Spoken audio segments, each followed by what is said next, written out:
Assalamualaikum warahmatullahi wabarakatuh. A'udzu billahi minasyaitonir rajim. Alhamdulillahi rabbil alamin wassalatu wassalamu ala asyrafil anbiya'i wal mursalin wa ala alihi wa sahbihi ajma'in. Allahumma anfa'na bima 'allamtana wa 'allimna ma yanfa'una wa zidna 'ilma. Subhanaka la 'ilma lana illa ma 'allamtana innaka antal alimul hakim. Allahumma amin. Alhamdulillah, syukrunillah. Pagi ini kita dapat bersama-sama bagi meneruskan kuliah tadabbur tematik berdasarkan kepada buku yang temanya Hidup Mengabdi, Hidup Berbakti. Tuan-tuan perempuan yang memiliki buku, bolehlah buka di halaman 250.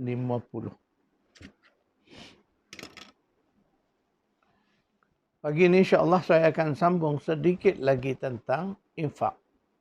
Mari kita membaca surah Al-Baqarah ayat 267. A'udzu billahi minasyaitonir rajim.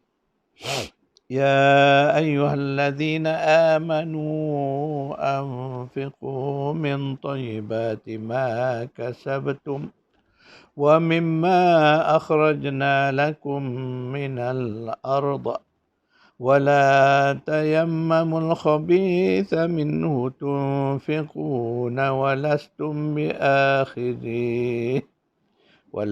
بآخذيه إلا أن تغمضوا فيه واعلموا أن الله غني حميد. Wahai orang-orang yang beriman, berinfaklah daripada hasil usaha kamu yang baik-baik dan juga daripada sebahagian apa yang kami keluarkan daripada bumi untuk kamu. Wala tayammamul khabis, dan janganlah kamu sengaja memilih yang buruk daripadanya lalu kamu dermakan atau kamu jadikan pemberian zakat. Padahal kamu sendiri tidak sekali-kali akan mengambil yang buruk itu kalau diberikan kepadamu, kecuali dengan memejamkan mata padanya. Dan ketahuilah sesungguhnya Allah Maha Kaya lagi sentiasa terpuji. Ayat 267 ini ada kaitan dengan ayat 261 tentang infak. Ini ayat-ayat terakhir Baqarah ini banyak menceritakan tentang infak. Dan Allah ceritakan pula bagaimana cara nak berinfak. Mana infak tu satu hal.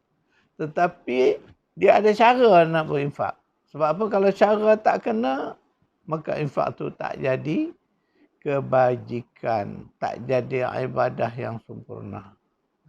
Jadi sebab itulah, kena ingat infak ni banyak cara orang berinfak. Ada orang yang berinfak dengan niat yang lain, tidak kerana Allah. Tapi dia berinfak supaya orang melihatnya, wah, si Anu ini seorang yang pemurah. Seorang yang baik hati. Ya. Jadi niatnya dipenuhi oleh riak. Perasaan riak ini merosakkan ibadah kita. Termasuklah infak. Jadi sebab itu Allah menyebut. Jadi infak yang terbaik ini ialah infak yang zahir dari kesedaran kita, daripada iman, daripada hati kita yang tulus, ikhlas. Maka Allah membagi panduan kepada kita. Allah sebut, berinfaklah kamu dengan apa yang Allah rezekikan dari segala yang baik-baik daripada usaha kamu. Mana Allah nak kita bagi ni, bagi yang baik, yang terbaik, yang kita sayang, yang kita suka, yang itu kita bagi. Malah Allah sebut tu, jangan kamu lagi wala tayammamul khabitha minhu.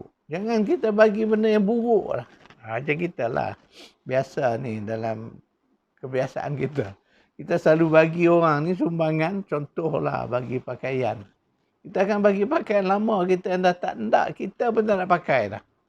Karena lamanya mungkin dah carinya, lusuhnya. Ya? Itu yang selalu kita bagi. Itu kebiasaan. Sebab tu Allah tegur dalam ayat ni. Allah kata kalau kamu nak bagi itu bagilah yang baik.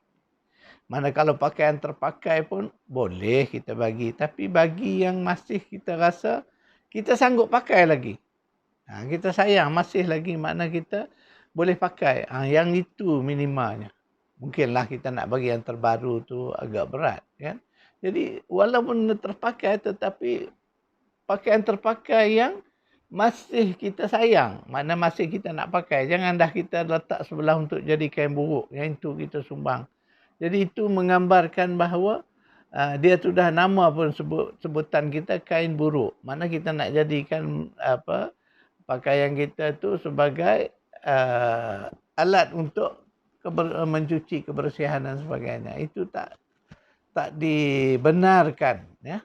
Jadi sebab itulah sehingga ke level cara nak berinfak pun Allah ajar kita.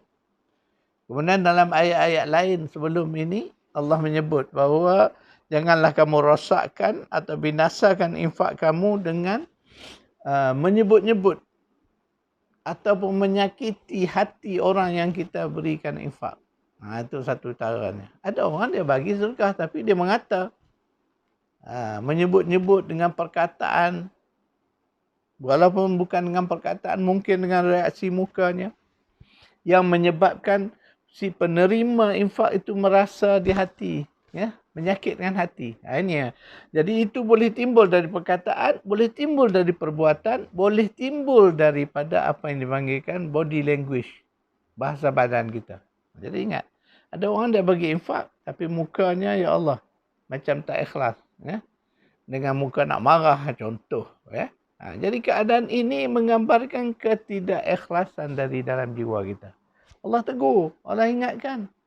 Sebab tu Allah kata jangan binasakan ibadah infak kamu ini dengan perbuatan menyakiti hati. Ada orang dia bagi tapi mulutnya menyebut macam-macam, mengungkit, menyebut, kemudian menyakiti lagi hati orang. Masya Allah. Wasa habis binasa amalan sedekah kita. Jadi sebab itulah bersedekah satu hal. Dia adalah ibadah kerana Allah suruh. Tetapi ia perlu dilakukan dengan benar. Dengan cara yang Allah bagi guide. Allah bagi panduan kepada kita. Masya Allah. Supaya Allah nak jaga supaya ganjaran pahala yang besar itu tidak rosak, tidak binasa. Jadi kita perlulah berhati-hati dan perlulah kita menjaga isu-isu ini, ya. Iaitu isu-isu infak ni kita kena jaga dengan teliti dan berhati-hati. Kerana kita takut ia rosak. Jadi ia boleh rosak disebabkan oleh cara kita berinfak yang tidak benar.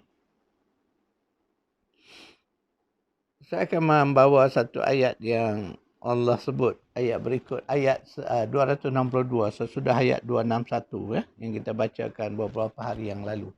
A'udzubillahi minasyaitonirrajim.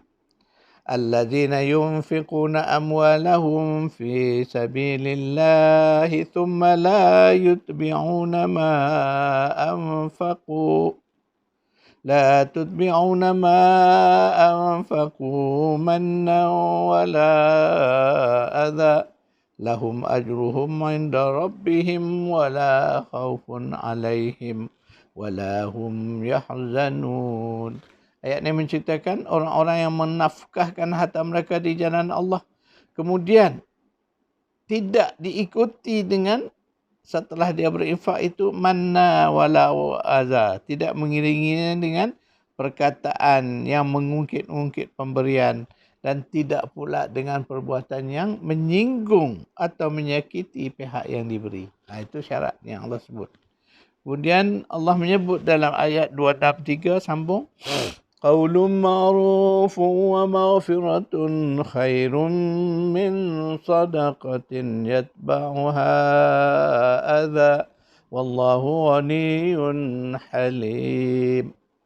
Kalimah-kalimah yang baik itu, perkataan yang baik dan memaafkan kesilapan mereka adalah lebih baik dari sedekah yang diiringi dengan perbuatan atau perkataan yang menyakitkan hati. Dan ingatlah Allah Maha Kaya lagi Maha penyabar.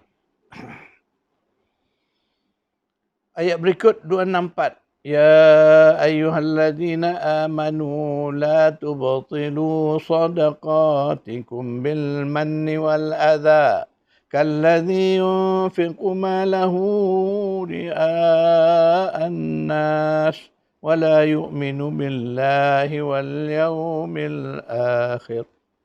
فمثله كمثل صفوان عليه تراب فأصابه وابل فتركه صلدا لا يقدرون على شيء مما كسبوا والله لا يهدي القوم الكافرين. Wahai orang-orang yang beriman, jangan kamu membatalkan, merosakkan sedekah-sedekah kamu dengan kata-kata yang mengungkit-ungkit dan menyakiti hati orang yang menerimanya. Seumpama orang yang membelanjakan hartanya dengan riak, nak menunjuk-nunjuk. Ingatlah perumpamaan, ya, perumpamaan perbuatan tersebut adalah seumpama batu licin yang tidak ada tanah di atasnya. Kemudian batu itu ditimpa hujan lebat lalu ditinggalkannya bersih licin tak bertanah lagi. Demikianlah halnya orang-orang yang kafir. Dan riak itu mereka tidak akan mendapat sesuatu ganjaran pun dari apa yang mereka usahakan. Dan ingatlah Allah tidak akan memberi petunjuk kepada orang-orang kafir. Jadi 3 ayat berikut sesudah ayat 261 tu, 262, 263, 264 ni Allah nak menjelaskan bahawa sedekah boleh rosak dengan perbuatan mengungkit-ungkit, menyebut-nyebut. Kemudian juga menyakiti hati orang yang kita beri rezeki, kita beri infak tadi. Kita kena ingat bahawa di sini Allah nak mengajar kita, mendidik kita bahawa ketika kita nak berinfak, hati kita kena bersih. Jangan ada perasaan, mungkin perasaan riak tu biasa. Ya, nak menunjuk-nunjuk. Oh, dia begini supaya orang melihat dia ni orang yang baik, orang yang pemurah, dermawan. Ya. Itu riak ni satu yang akan merosak. Kemudian ada orang, dia bagi, tapi mulutnya, ya Allah, Masya Allah. Selepas dia bagi, dia mengungkit-ungkit macam-macam lagi. Jadi ini menggambarkan hatinya yang tak bersih dan juga menggambarkan ego. Berlandaskan kepada hawa nafsu. Jadi sifat-sifat ini adalah sifat-sifat yang disebut Allah dalam 3 ayat tadi. Ya. Sehingga Allah membandingkan amal ataupun infak orang-orang yang bersikap demikian seumpama batu yang ada sedikit tanah. Datang hujan lebat, habis licin semuanya. Maknanya apa? Mana tak ada hasil. Infak yang tak akan dapat ganjaran dari sisi Allah. Rugi tuan-tuan perempuan. Jadi sebab itulah Allah bagi tahu, Allah bagi panduan bagaimana nak berinfak dengan cara yang benar. Supaya infak kita nanti, ketika kita balik kembali kepada Allah, kita akan mendapat ganjarannya yang sebaik-baiknya. Kemudian kita kembali kepada ayat 28 surah 77. Jadi saya ambil ayat penghujungnya, di tengah dia. Allah menyebut, A'udzubillahi minasyaitonirrajim. Wa ahsin kama ahsanallahu ilaik. Hendaklah kamu berbuat yang terbaik. Wa ahsin makna perintah supaya kamu buatlah yang terbaik. Fi'il amal tu. Hendak kamu buatlah yang terbaik sebagaimana Allah telah berbuat yang terbaik untuk kamu. Jadi Allah hendak dalam hal kita berinfak pun, makna berinfaklah dengan yang terbaik. Walaupun kita tak ada banyak RM1, tapi itulah yang terbaik pada kita, kita bagi. Itu maksudnya. Jadi tujuan dia Allah nak melatih kita orang yang beriman ni supaya hati kita bersih, jiwa kita bersih. Ya, ketika kita melakukan infak, ya, kita melakukan dengan sungguh-sungguh ikhlas kerana Allah dan mengikut tata cara yang Allah ajar pada kita. Ini Al-Quran ini kita tengok. Setelah dia sebutkan perintah, Allah ajar pula tata caranya bagaimana. Demikianlah. Sebegitu hebat. Kenapa Allah bagi perhatian begitu hebat kepada infak?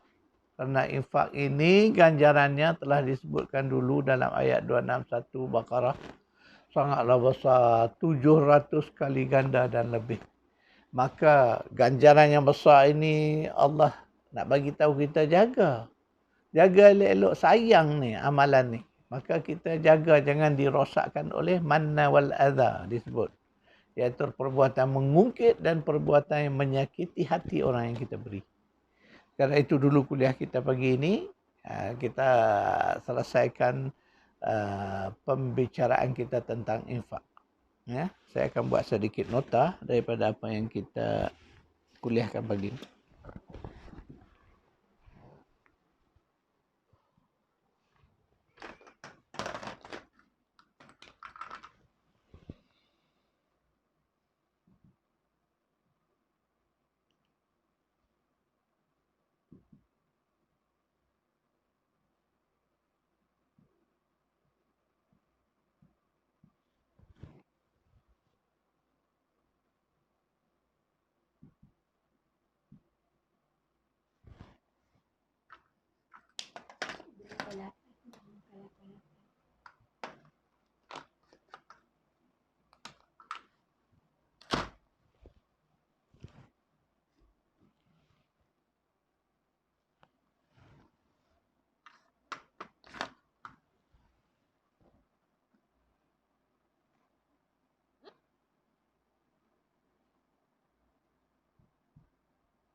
Sekadar itu dulu, insyaAllah kita bertemu lagi pada besok hari. A'udzubillah minasyaitanirrajim. Allahumma rabbana atina fid dunya hasanah wa fil akhirati hasanah wa qina adzaban nar. Sallallahu ala Muhammad wa ala ali Muhammad walhamdulillahi rabbil alamin.